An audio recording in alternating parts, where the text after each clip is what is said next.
Salamat sa Lord kasi medyo mula ng konti kagabi, kaya medyo mas malamig-lamig ng konti ngayong araw na to.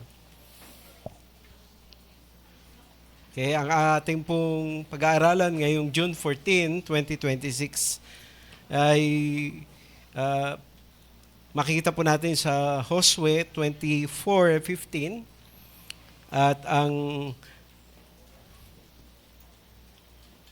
wala pa ba?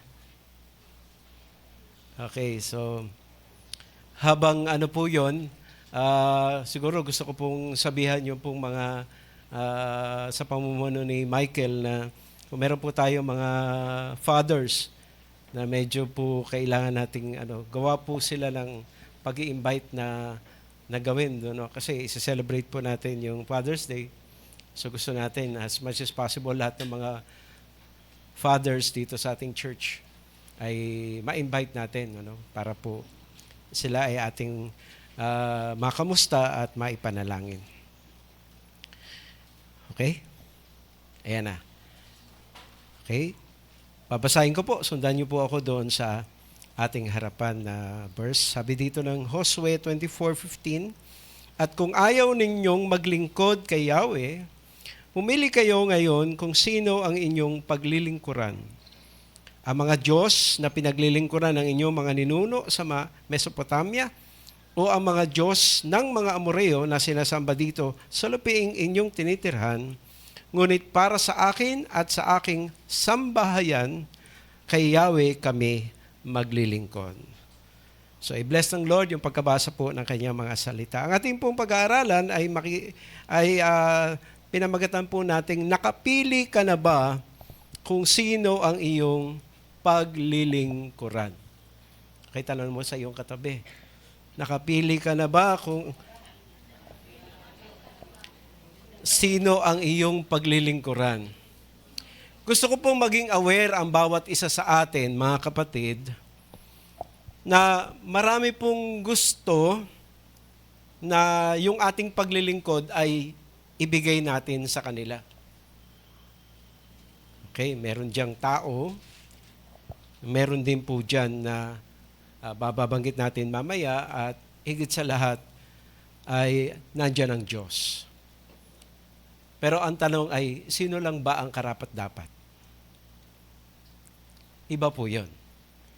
Iba po yung pong maglilingkod ka kasi gusto niya o maglilingkod ka sa kanya kasi karapat-dapat siyang paglingkuran.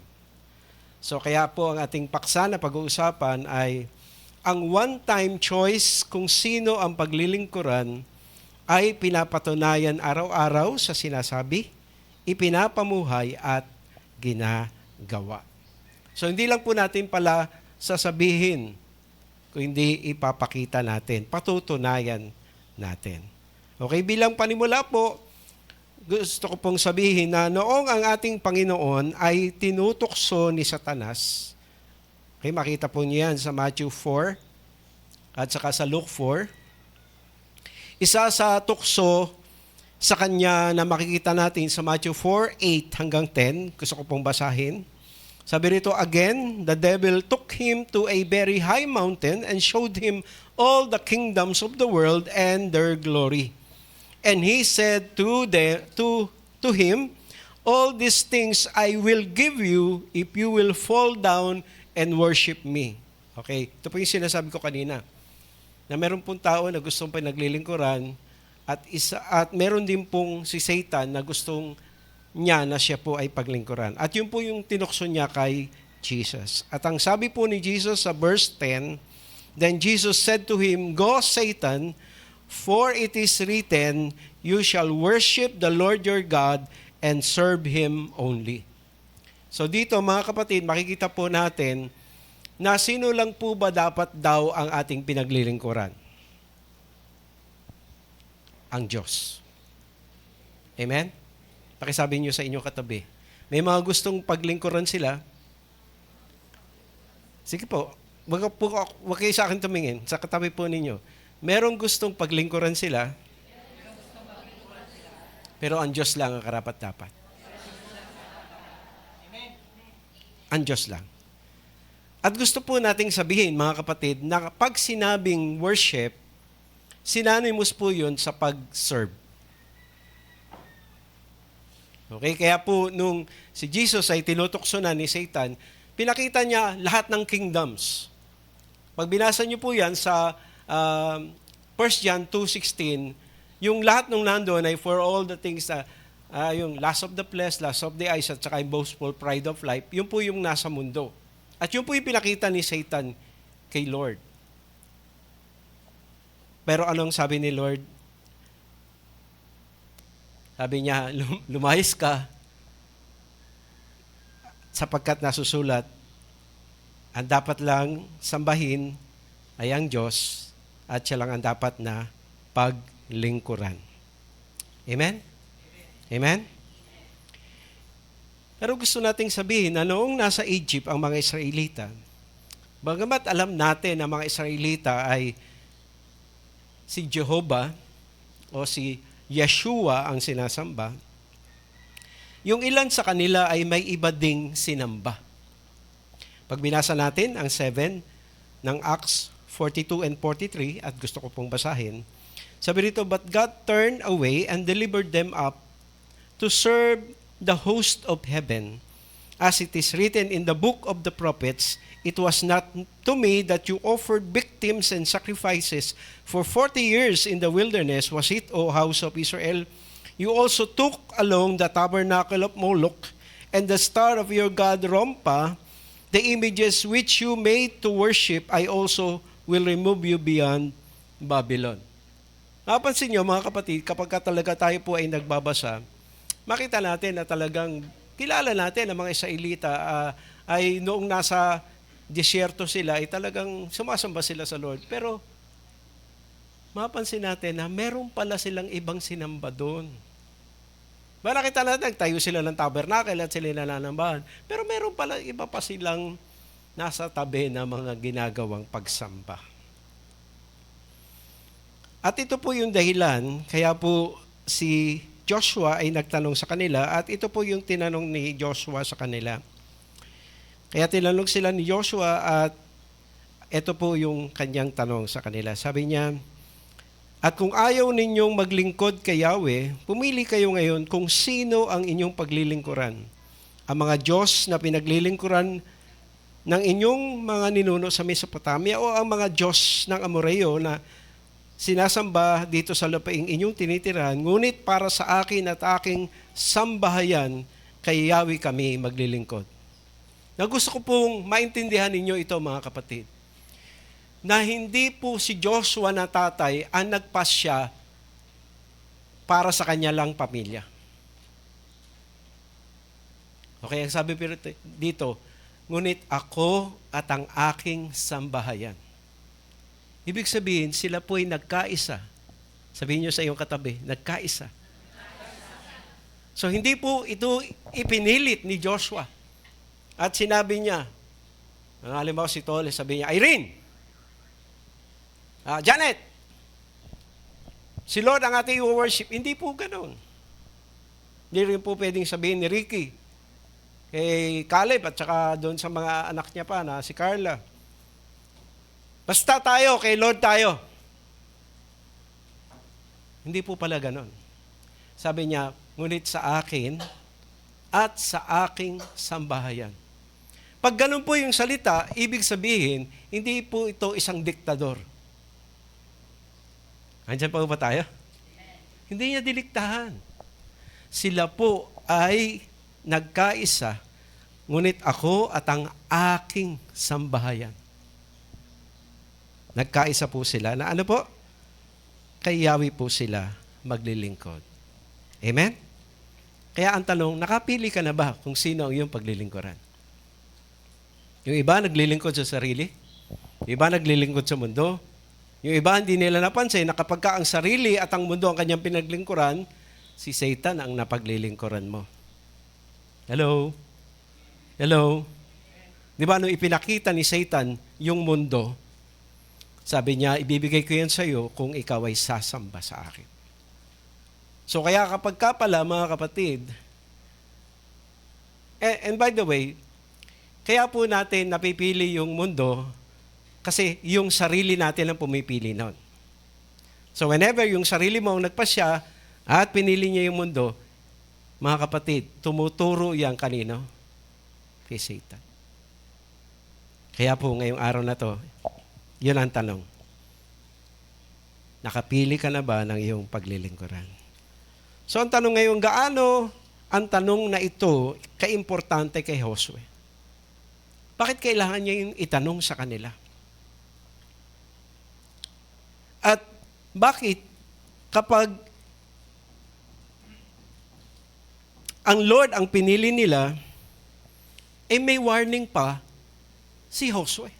Basahin po natin, verse 19 and 20. No? Pinili na si Lord, may warning pa. Then Joshua said to the people, "You will not be able to serve the Lord, for He is a holy God. He is a jealous God. He will not forgive your transgression or your sins.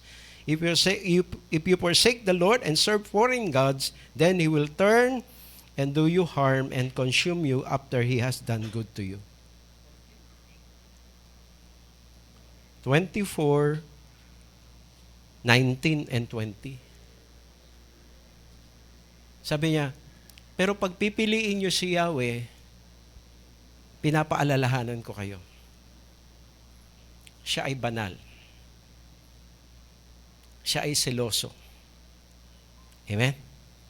Amen? Pagka po sinabing banal at seloso, ang ibig lang pong sabihin nun, ayaw niya na may kaagaw. Amen? Amen? Oh, ayaw po ni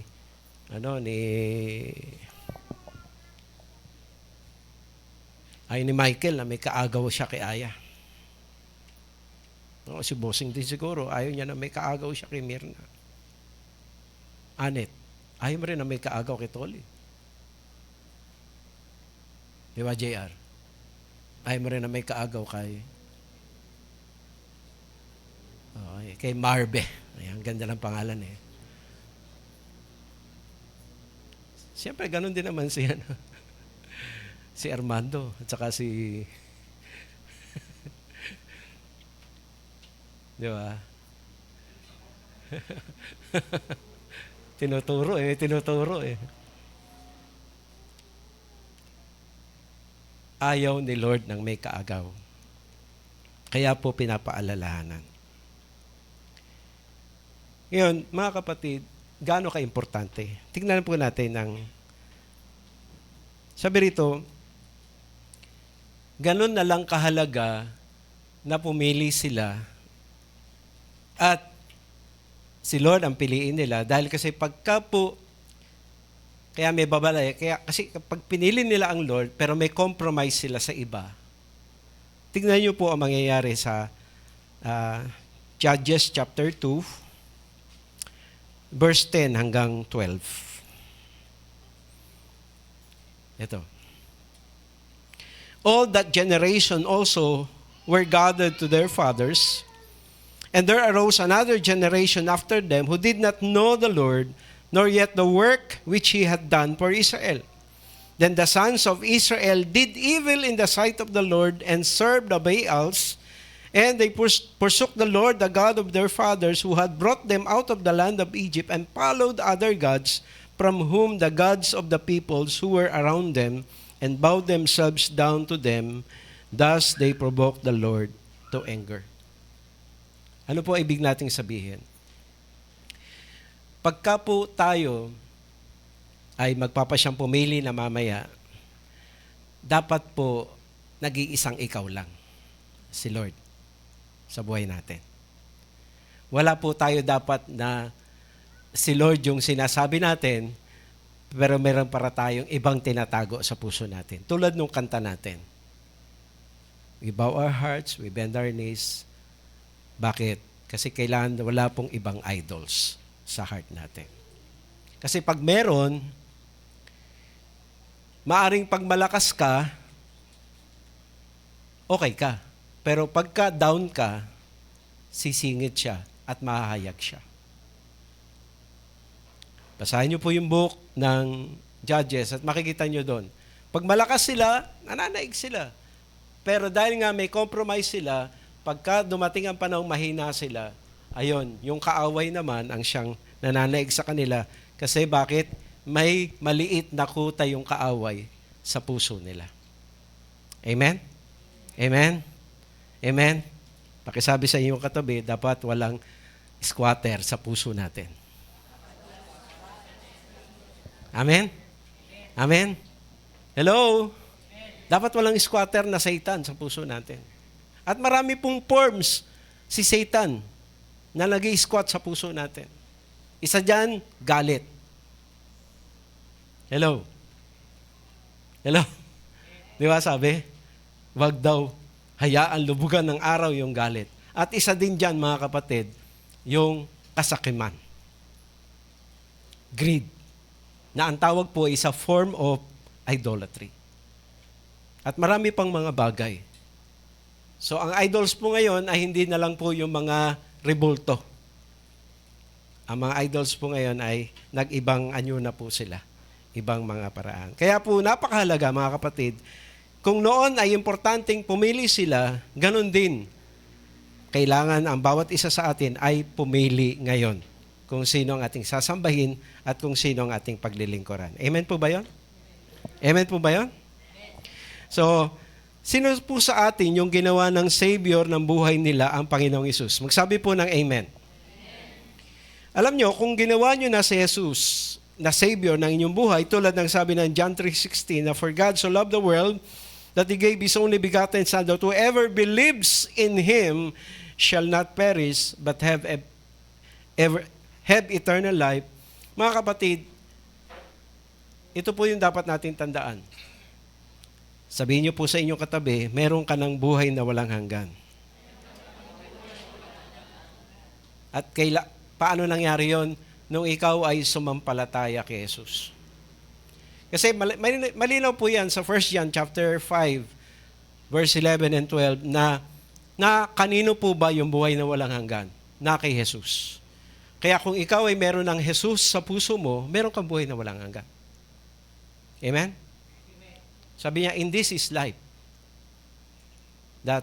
At si Jesus po yun. Kaya po sabi sa verse 13, meron na tayong eternal life. Pero maliban doon, mga kapatid, na tayo po ay may eternal life dahil tayo po ay forgiven na, isang bagay po ang dapat din natin pong alalahanin. Ang sabi po ng Romans 10:9 and 10, babasahin ko po, that if you confess with your mouth Jesus as Lord and believe in your heart that God raised Him from the dead, you will be saved. For with the heart a person believes, resulting in righteousness, and with the mouth he confesses, resulting in salvation. So ikaw, mga kapatid, kung tinanggap mo na si Jesus bilang Lord and Savior, isang bagay ang dapat mong tandaan. Hindi mo lang siya tinanggap na tagapagligtas, tinanggap mo din siyang Panginoon ng iyong buhay. Pakisabi sa iyong katabi, si Jesus ba ay pinanampalatayanan mo na? Na kung ang sagot po ng katabi nyo na tinatanong ay oo, sige, talungin nyo. Si Jesus ba ay sinampalatayanan mo na? O ano ang sagot? Ano ang sagot? O kung ang sagot ay oo, gusto nating pong sabihin na hindi ka lang naligtas. Nagkaroon ka din ng Panginoon. Amen? Amen? So if you confess Jesus as Lord, so hindi lang po siya Savior. Siya po ay Lord natin. Amen? Kaya po, kung tinanggap mo na si Jesus as Savior, at siya ngayon ay naging Lord mo na, pwede ka talagang tanungin ni Lord.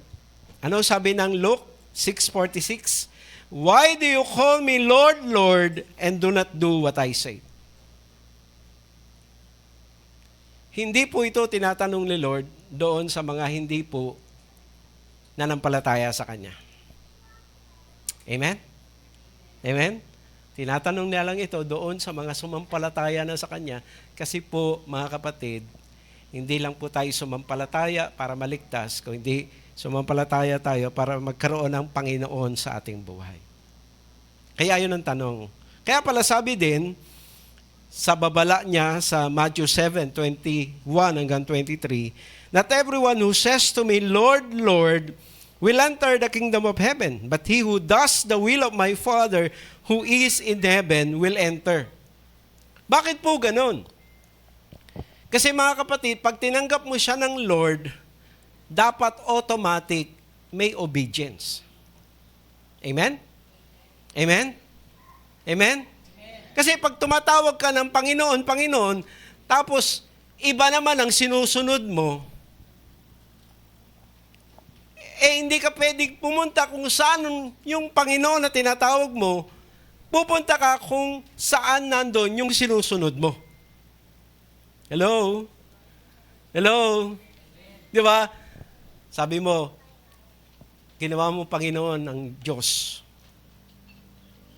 So, nung naging Panginoon mo siya, kapatid, meron siyang utos. So, dahil may utos siya, susundin mo yun. At kung ikaw ay susunod sa Kanya, kung nasan yung Diyos mo, doon ka pupunta. Amen? Amen? Di ba? Sabi niya, my servant will be as where I am. There my servant will be. So kung sa Kanya ka naglilingkod, kung nasan siya, doon ka din pupunta. Kaya po pag binasa po natin, mga kapatid, yung pong accounts po ni Noe sa Genesis 6:22, makita natin doon na matapos niya makita yung lahat ng mga instruction ng Lord sa kanya, malinaw na sinabi po doon na lahat ng sinabi ng Diyos ay kanyang sinunod. So yun po yung model natin. Amen? Amen? Ang model po natin ay iyon. Ngayon, paano kung Kristiyano ka, tapos may mga utos si Lord na hindi mo ginagawa? Ano ang paalala ng Lord? Actually, hindi paalala, kundi warning. Sige, samahan niyo po ako. Galatians 5:19 to 21. Okay, tinanggap mo na si Jesus na tagapagligtas. Ngayon, naging Lord mo na siya. At bilang Lord, anong sabi ng Bible tungkol sa Kanya? Sabi,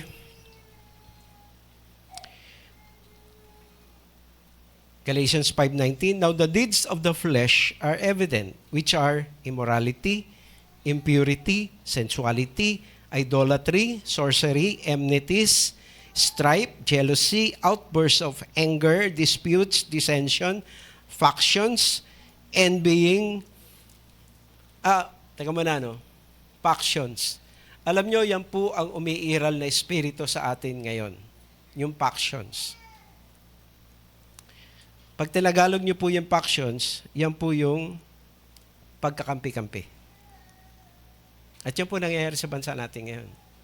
Sa Senado. Okay. Gawa po yun ng laman. Okay, tuloy po natin.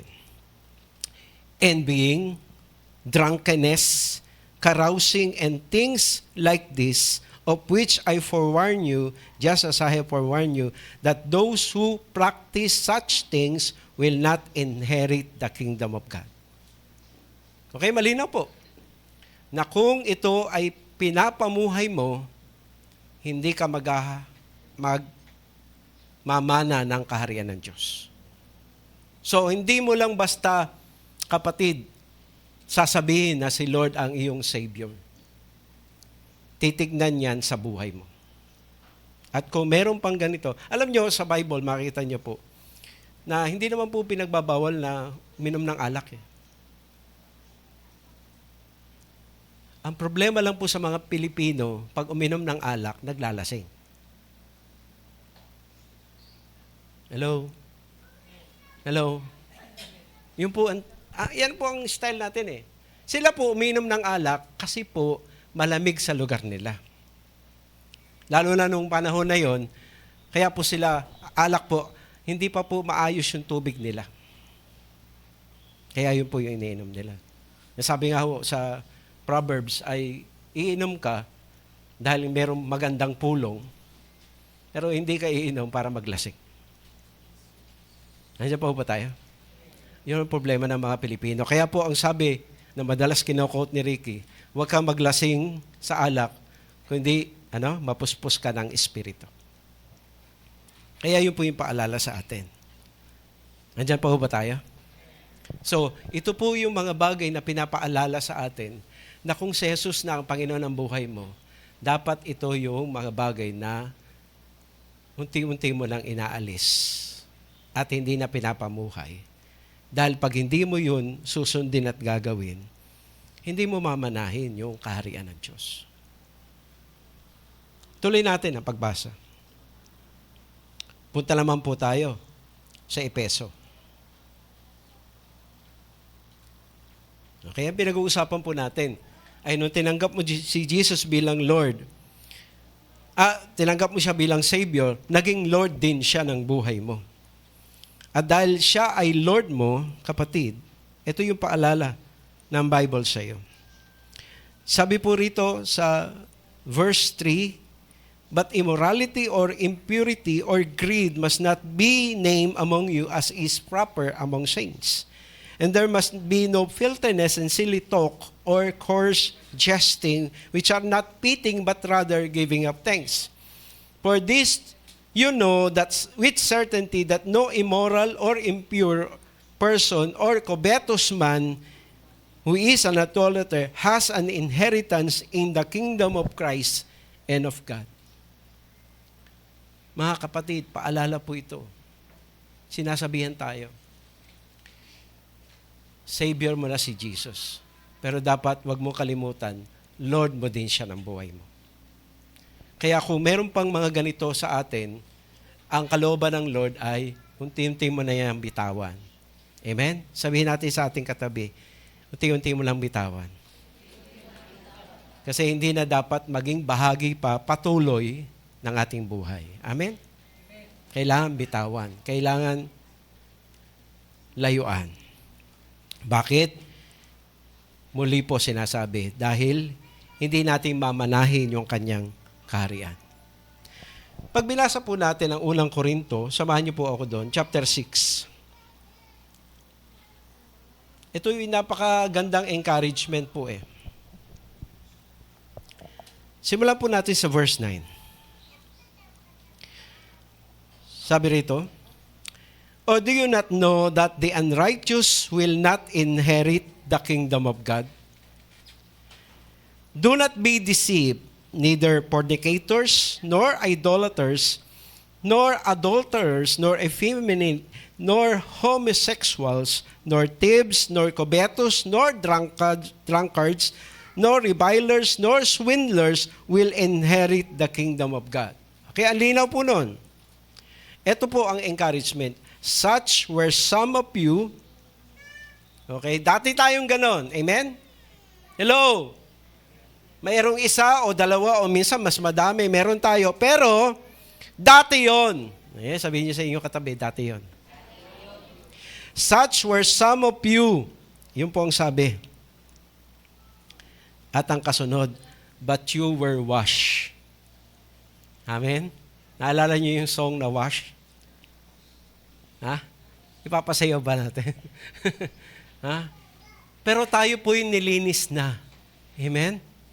Amen? Nung tinanggap po natin si Jesus bilang ating pong tagapagligtas, yung kanyang dugo na itinigis niya doon sa krus, yung ating pong mga kasalanan ay naiwang nakapako doon sa krus. Pero mga kapatid, nung siya po ay bumaba na doon sa krus at nilibing, ang sabi, siya'y muling nabuhay. Amen? At sa kanyang muling pagkabuhay, mga kapatid, pinatunayan na siya po, mga kapatid, ay, sabi siya po yung ating punong saserdote na siyang pwede pong magligtas sa atin. At kaya tayo po'y naligtas na, nalinis na. Amen? Amen? Amen? Nalinis na. Sabi rito, you were washed, you were sanctified, you were justified in the name of the Lord Jesus Christ and in the Spirit of God. So mga kapatid, kaya po pala sa Bible, sinasabi na kung tayo po ay, wag po natin gayahin yung ugali ng aso. Ano po ba ginagawa ng aso? Sumusuka tapos, kinakain uli. So, nung tinanggap natin si Jesus, sinuka natin yung kasalanan. Huwag na natin kainin uli. Amen? At wag din daw po natin gayahin yung baboy. Yung baboy, pag inugasan mo yan, maglulublob uli yan doon sa putik. Amen? Amen? So, tayo po ay tupa ng Panginoon. Amen? Tingnan niyo mo yung katabi mo. Ayan. Ang tupa ay dapat mag-asal na tupa. Amen? Hindi po ng aso at saka ng baboy. Ginawa na po tayong tupa ng ating Panginoon. Amen? Amen. Palakpakan natin ang Lord. Tayo ginawang tupa ng Lord. At malinaw po sa Bible ang sabi, "My sheep hear my voice, I know them, and they follow me." So ang mga tupa, pakisabi sa iyong katabi, sige, kuha tayong katabi. Ang tupa, masunurin. Amen? Amen. So, yan, paalala sa sarili. Kaya pag tumingin ka sa salamin, at ikaw ay nag-ahit o ikaw ay nagsuklay, isa ang paalala mo. Sabihin mo, "Hello, tupa." Amen? Amen? Hello, tupa. At ang tatandaan natin sa tupa, masunurin niya. Amen? Amen. So tuloy po natin. Gusto natin sabihin na if you are a Christian, Jesus has become your Lord. And since Jesus has become your Lord, mga kapatid, sabi po ng Romans 12, 1 and 2, samahan niyo po ako doon. Anong sabi? "Therefore, I urge you, brethren, by the mercies of God, to present your bodies a living and holy sacrifice, acceptable to God, which is your spiritual service of worship. And do not be conformed to this world, but be transformed by the renewing of your mind, so that you may prove what the will of God is, that which is good and acceptable and perfect." Okay, kuha tayo uli ng kapartner, katabi. Sabihin niyo sa katabi mo, ikaw ay naligtas para maglingkod. Amen? We are saved to serve. At ang una po nating ipinaglilingkod po sa Panginoon ay ang ating pong buhay. Ano sabi po rito? Alam nyo, doon po sa Old Testament, mga kapatid, yung pong hinahandog ay patay. Di ba? Tinatanggalan ng dugo. Ano man na natanggalan na ng dugo, hindi na yung buhay, patay na yun. Pero ano sabi rito?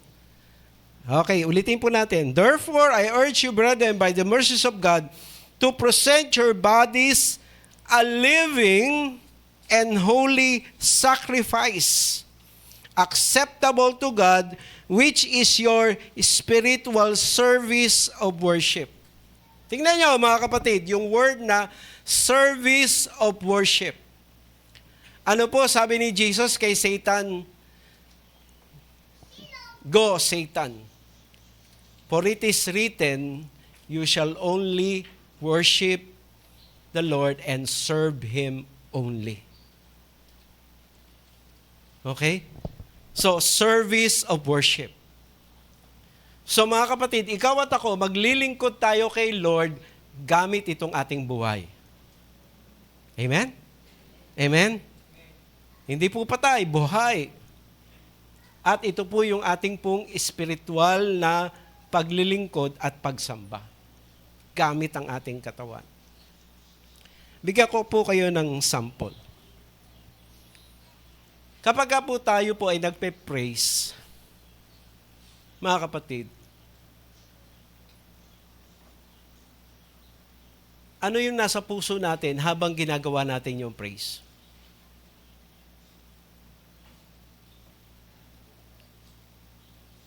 Yan. Hindi lahat ng nagpe-praise ay si Lord ang pinipraise. At gusto ko rin sabihin, mga kapatid, kapag tayo nag-worship, hindi lahat ng kumakanta ng worship ay si Lord ang wina-worship. Kasi yung iba, pwedeng kumakanta lang. Hello? Hello?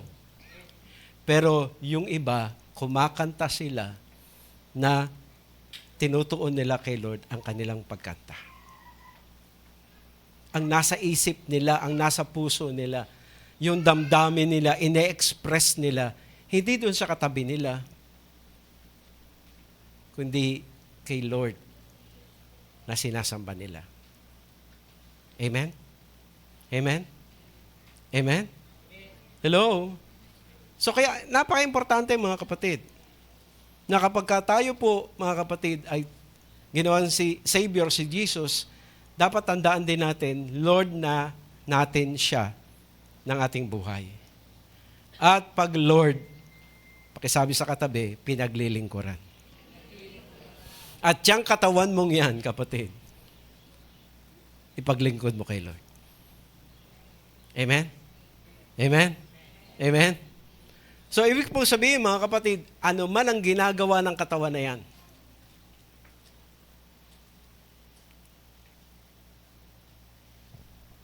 nanonood ka man ng TV, nakatingin ka man sa iyong FB o YouTube o ano,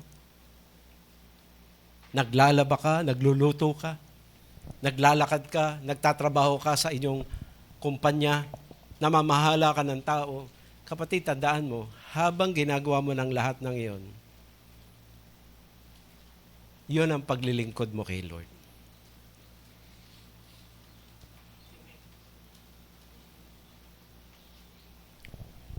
Halimbawa, si Edison nagmamasa. Okay talaga yun. Hallelujah. Pero habang nagmamasa siya, mahirap naman. Sana nandito si Chelsea lang. Sana nandito siya. Pagka ganon, sino pinaglilingkuran? Si Lord.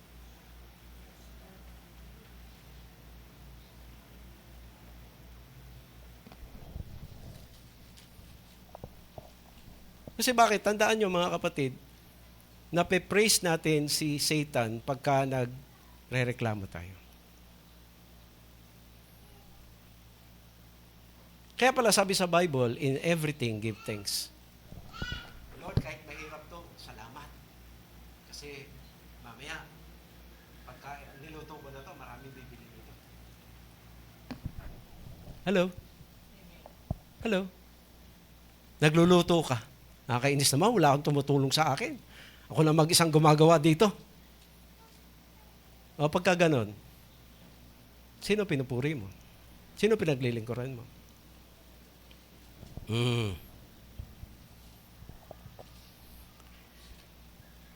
Tingnan niyo po ito.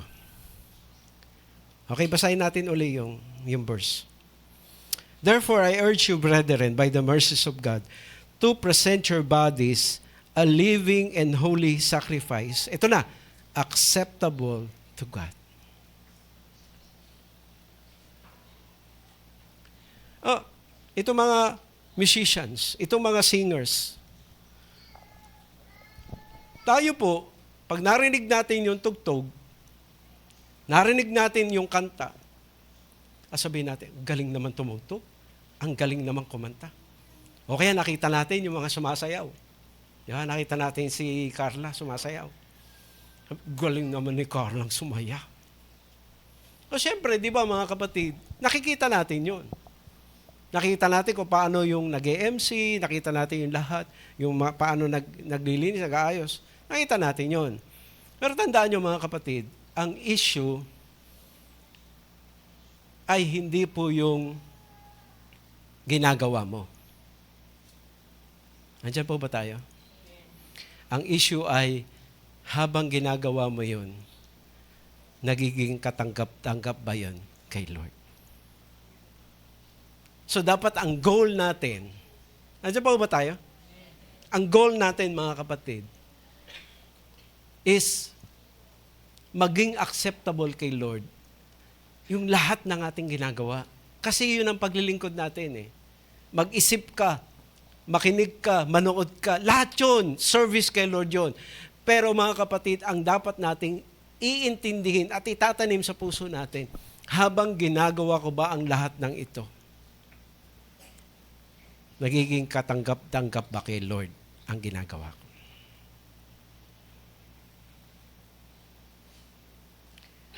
Bakit kay Lord? Kasi siya yung pinaglilingkuran mo eh. Amen? Amen? Amen?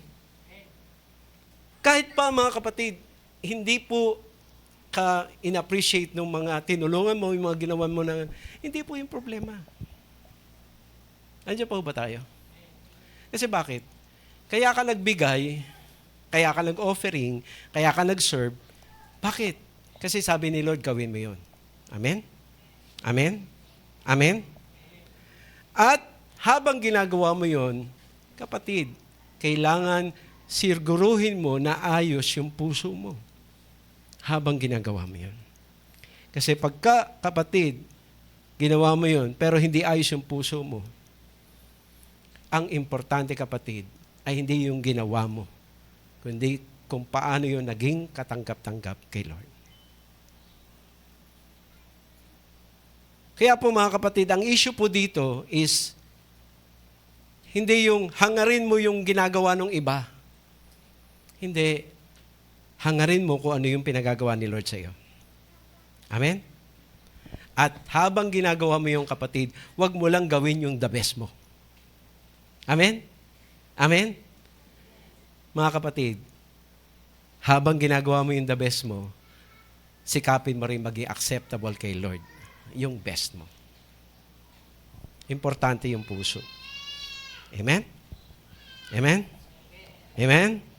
Kaya sabi rito, dapat holy and acceptable sacrifice kay Lord. Kaya pala, sabi po ni Jesus kay Satan, "Go, Satan, for it is written, you shall worship the Lord your God and serve Him only." Mga kapatid, huwag mong paglikuran si Lord gamit ang iyong, alam niyo po, may teaching po sa Bible na repentance from dead works. So, ibig sabihin, pagka ikaw ay naglilingkod kay Lord, work yon. Pero tandaan mo, huwag maging dead work. Amen?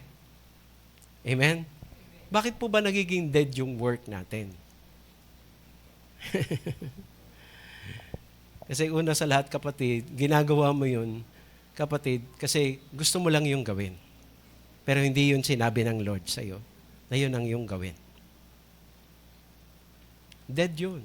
Kasi hindi galing kay Lord. Gusto mo lang gawin. Kaya po, kahit napakaganda nung ginawa mo, pero hindi naman yun ang pinapagawa ng Lord sa iyo, hindi pa rin yun acceptable. Amen? Amen? Ang issue ay obedience. Amen? Amen? Sabi po sa Bible din, kasi importante po yung love, na kahit daw po grabe na yung sakripisyo natin, pero hindi natin ginawa na may pag-ibig sa puso, baliwala lang din po. Amen? So kaya pakisabi sa iyong katabi, ang ipaglikod mo kay Lord ay yung bagong ikaw. Amen? Amen? Yung binagong ikaw. Hindi yung dating ikaw, yung binagong ikaw. Yun ay ipaglingkod mo. Kaya po importante mga kapatid, nagbabasa ng Bible. Nagbabasa po ba tayo ng Bible? Hello?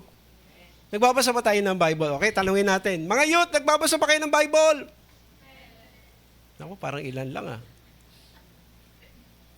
mga men, nagbabasa ba kayo ng Bible? Mga women, nagbabasa ba kayo ng Bible? Kasi tignan nyo, mga kapatid, basahin po natin uli. Romans 12:1. Therefore, I urge, verse 2 pala, do not be conformed to this world, but be transformed by the renewing of your mind so that you may prove what the will of God is, that which is good and acceptable and perfect. Sabihin niyo po sa inyong katabi, meron tayong sariling paraan. Ulitin natin, meron tayong sariling paraan. Pero tandaan nyo, mga kapatid, yung paraan mo, hindi dapat yung sarili mo, kundi kung ano yung sinasabi ni Lord sa salita niya. Yun ang gawin mong paraan. At hindi mo malalaman yung paraan ng Lord kung hindi mo babasahin yung Biblia. Hello! Mga kapatid, wag po nating dahilanan. Busy ako, pagod ako, ganyan ako. Hindi po yun totoo. Kasi anumang bagay na importante, dapat yan pinaglalaanan ng panahon. Kaya dapat po natin gawing importante ang Biblia kasi sa Biblia, malalaman mo yung mabuti, malalaman mo yung karapat-dapat, at malalaman mo kung ano yung ganap.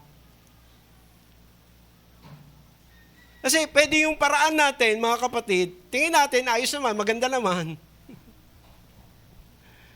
Alala ko po, meron po ako naalalang kwento.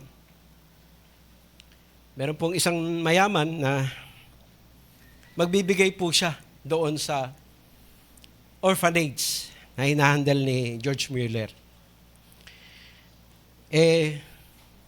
Sabi ni George Mueller, malaking halaga po ibibigay niya.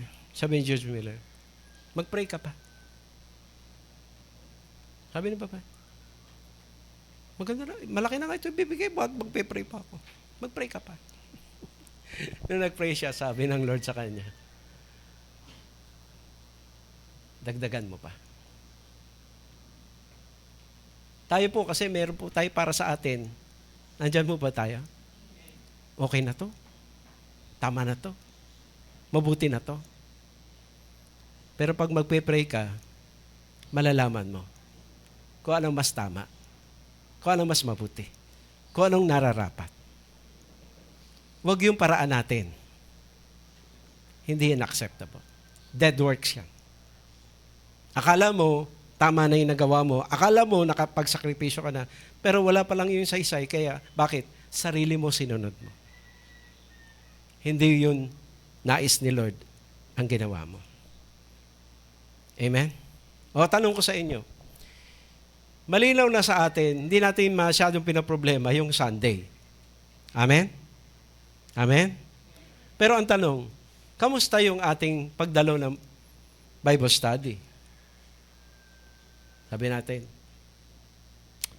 naintindihan naman ako ni Lord. Prayer meeting, di, naintindihan niya ako. Fellowship, di, naintindihan ako ni Lord. Amen? Hello? Hello? Pero kung titignan mo, kapatid, pwede mo namang gawa ng paraan eh. Kaya lang, pinapairal mo yung sarili mo. Basahin natin ang Biblia para makita natin kung ano yung good, kung ano yung acceptable, kung ano yung perfect. Amen? Amen? Ako po, nung ako po ay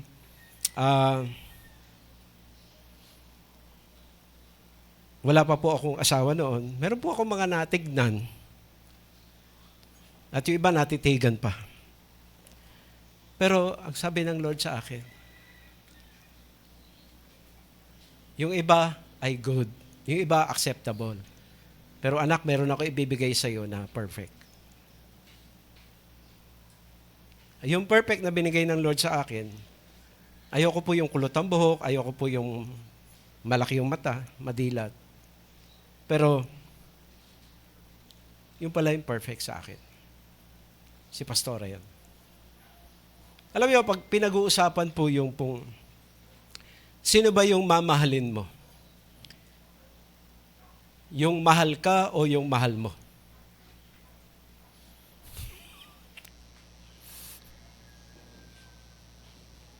Ako, isa po ang alam ko. Mas mahal ako ni Pastora kaysa sa mahal ko siya. At kita ko po yun sa kanya. Iba po yung mas mahal ka kaysa mahal mo. Nandiyan po ba tayo? Si Lord yun. Mas mahal ka ni Lord kaysa pagmamahal mo sa Kanya. Kaya dapat po, piliin natin yung mas nagmamahal sa atin, si Lord. Amen? Amen? Hindi ka mahal ni Satan. Gusto ka lang gamitin ni Satan. Hindi ka mahal ng mundo. Gusto ka lang gamitin. Yung sarili mo, hindi ka rin mahal niyan. Ginagamit ka lang yan. Si Lord ang talaga nagmamahal sa iyo. Amen? Kaya si Lord ang paglingkuran mo. Amen? At alam nyo, mga kapatid, pagka po paglilingkod kay Lord ang pinag-usapan, hindi tayo lang naglilingkod kay Lord ng ating buhay, kundi maglilingkod din tayo kay Lord gamit ang ating mga kaloob. Tingnan nyo po ang inyong katabi. May gift yan kay Lord. Amen? Amen? Salamat kay Lord doon sa mga sumasayaw. Baka nga meron pang mga tatay na pwede ring sumayaw eh. Mga nanay na pwede ring sumayaw eh. Di ba? Gusto niyo po ba ituloy yung yung paligsahan ng tatay at saka ng anak? Inalis na po namin sa program kasi nakita namin may mga video eh. Tsaka masyadong maikli yung panahon para mag-practice. Siguro susunod gawin natin. Pero hindi para palagsahan, kundi para purihin si Lord. Amen? Para maglingkod kay Lord. Amen? Hello? So we serve God with our gift in our church. We serve Him in the world around us. Alam niyo mga kapatid, tingnan niyo po yung katabi mo. Kung Kristiyano po yan, ambassador po yan. Kung Kristiyano yan, salt and light yan. At kung Kristiyano yan, sabi po ng Ephesians 2:10, tayo po'y niligtas for good works, mga kapatid. So mabuting tao yan. Amen? Amen? Pero isang paalala po patungkol po sa mga gifts, na ang gifts po dapat ginagamit. Amen? Kung hindi gagamitin, binabawi yan. At ang tawag po doon sa hindi gumamit, tamad. Tingnan niyo mga katabi niyo. Mga tamad ba yan katabi natin? Hello? Hello? Hello?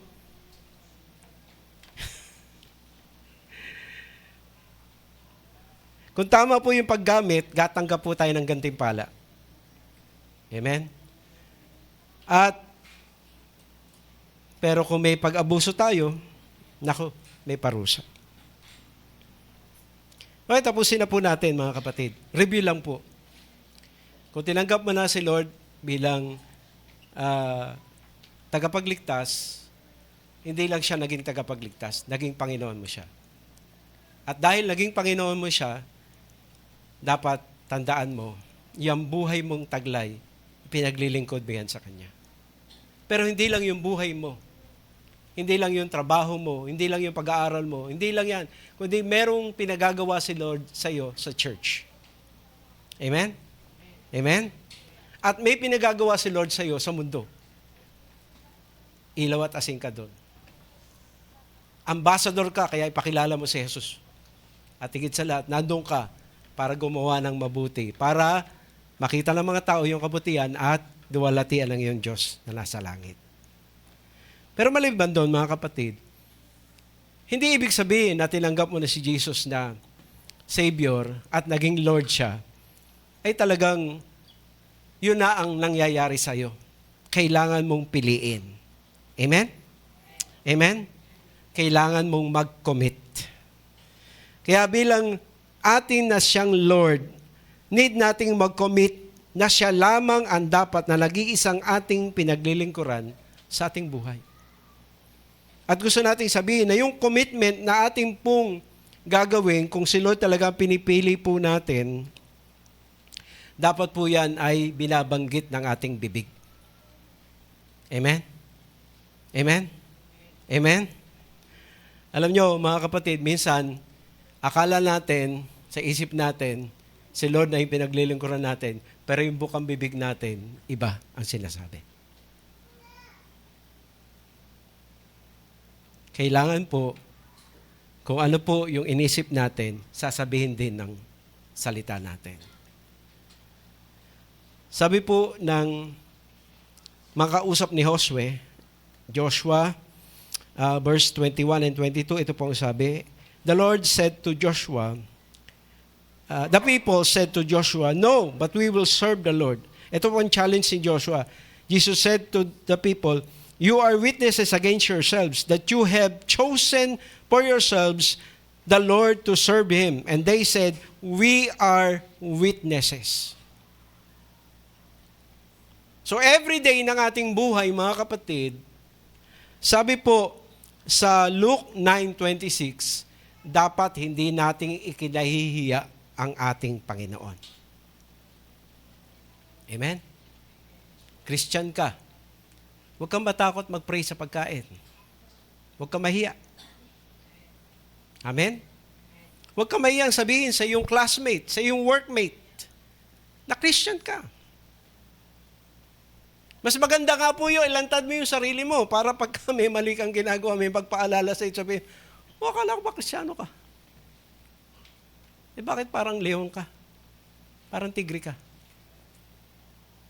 Nandiyan pa ba tayo? Ilantad natin. Amen? Hello? Ilantad natin kung sino tayo. Huwag natin ikaya si Lord. Pangalawa, gusto nating sabihin, mga kapatid, na yung commitment na kailangan mong gawin ay hindi lang na kailangan binibigkas. Kundi, sabi po na verse 23, dapat merong separation.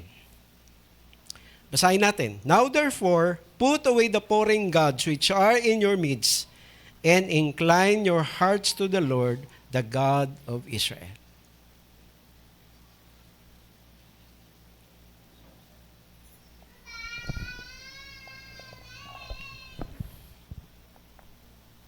Di ba usong-usong yung TikTok? Paano magti-TikTok ang Christian?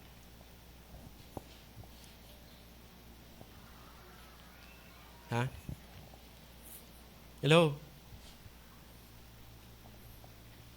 No, hindi po masama mag-TikTok. Pero nagiging masama yung kapag ang tinitiktok mo ay yung kanta ng mundo. Hello? Hello?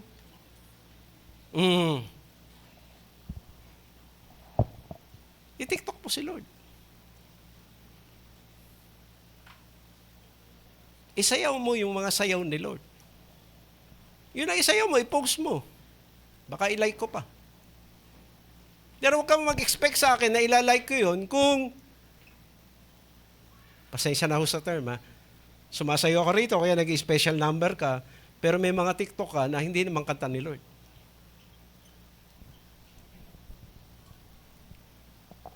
Tignan nyo po yung mga playlist nyo.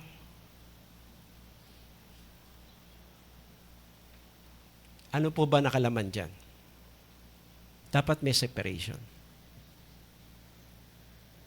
Hindi pwedeng kumakanta ka ng kanta ni Lord, pero sa videoke, andyan po ba tayo? Bumabanat ka din. Teka muna. Dapat piliin natin. Kasi whether we like it or not, sabi rito, may separation. Malinaw po yung sabi sa John, we are in this world, but we are not a part of this world.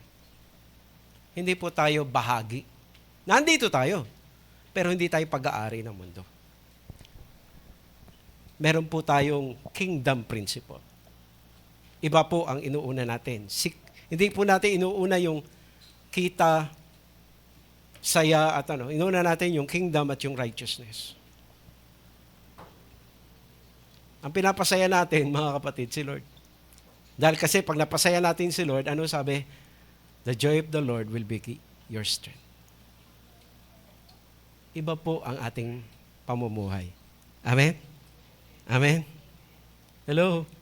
Yeah, magaling ka tumugtog. Pero pagdating doon sa bahay mo, iba tinutugtog mo. Dapat may separation.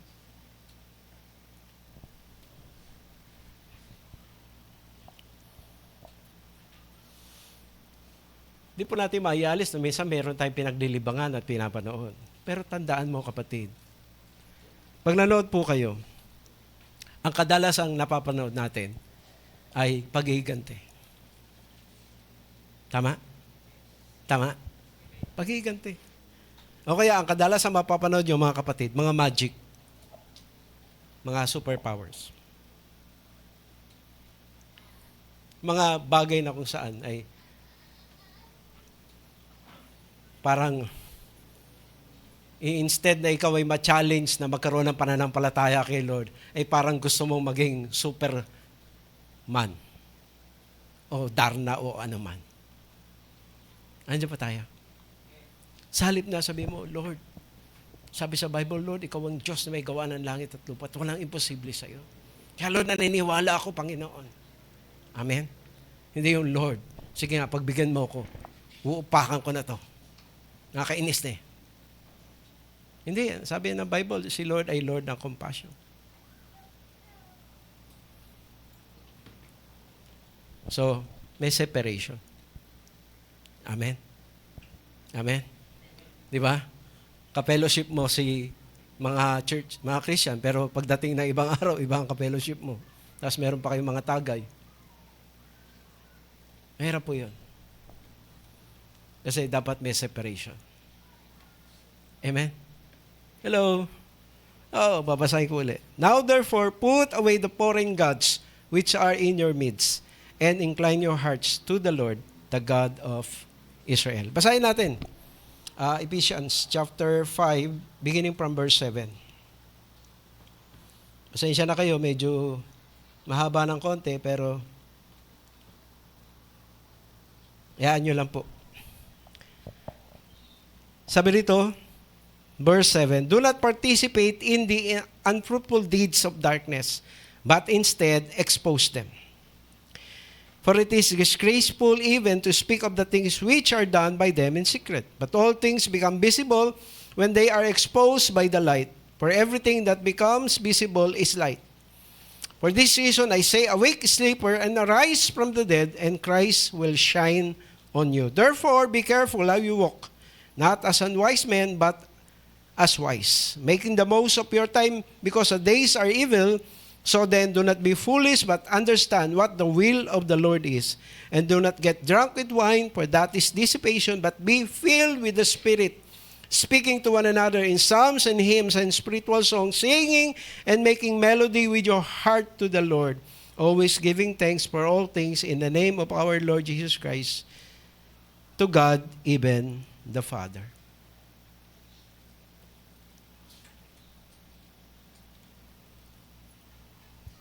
Kahit sa ating mga kwentuhan, mga kapatid, dapat may separation. Amen? Dapat himuwalay na tayo sa mga chismisan. At dapat po, pagka magkukwento ka sa iba, hindi yung ikikwento mo si brother o si sister na parang ang dating ay nasisiraan sila. Wala na dapat yan sa atin. Amen? Amen? Amen? Kung meron dapat ituwid sa kanila, diretso mong kausapin. Huwag mo ikwento sa iba. Amen? Hello? Hello? Hello? Ayan. At panghuli po, review tayo . Kung ginawa mo na siyang Savior, naging Lord mo si Lord. At hindi po yun automatic yung paglilingkod. Kailangan magpasya ka sa sarili mo na paglingkuran siya. Pero tandaan mo, kapatid, si Satan gagawa ng maraming paraan yan para makasingit yan. Kaya dapat mag-commit ka na si Lord lang ang paglilingkuran mo. At pag si Lord ang pinili mong paglingkuran, kapatid, binasabi ng bibigyan. Nagpe-pray ka kahit ang daming sinasabi mo na Christian ka. Kinikwento mo si Lord sa buhay mo. Pero hindi lang yan. Humihiwalay ka. Hindi doon sa mga tao, kundi doon sa mga gawa at kasalanan na parte ng mundo. Dapat yun. At pangatlo, sabi ng verse 24, the people said to Joshua, we will serve the Lord our God, and we will obey His voice. Mga kapatid, ang commitment na ito to serve God ay kailangan ding patunayan ng act ng obedience. Hindi lang po, mga kapatid, sinasabi, ginagawa. Amen? Sabi nga po ng Genesis 6:22, lahat ng sinabi ni Lord kay Noah, ginawa niya. At sinabi rin ng 11:8 ng Hebrews, by faith, sumunod po si Abraham sa sinabi ng Lord sa kanya. Pakisabi sa inyong katabi, ang pagsunod ay dapat magmula sa pananampalataya sa Diyos. Amen? Amen? Amen? Kaya ka susunod, Kasi naniniwala ka doon sa Diyos na nagsabi sa iyo. Nananampalataya ka. At dapat nating tandaan, mga kapatid, hindi tayo pagagawin ng Diyos ng bagay na hindi natin kaya dahil tayo ay Kanyang tutulungan. Amen? Amen? Amen? Pero hindi mo mararanasan yung ability kapag ka walang step ng obedience or act ng obedience. Hindi po mauna muna, hindi. Pagka nakita ni Lord na humakbang ka na, nandun agad ang kanyang pag-alalay sa iyo. Amen? So bilang paalala, mga kapatid, you are saved to serve, and you should be serving God with your life and your spiritual abilities. And thirdly, you need to make sure you're serving God exclusively. Siya lang. Amen? Tayo po tayong lahat.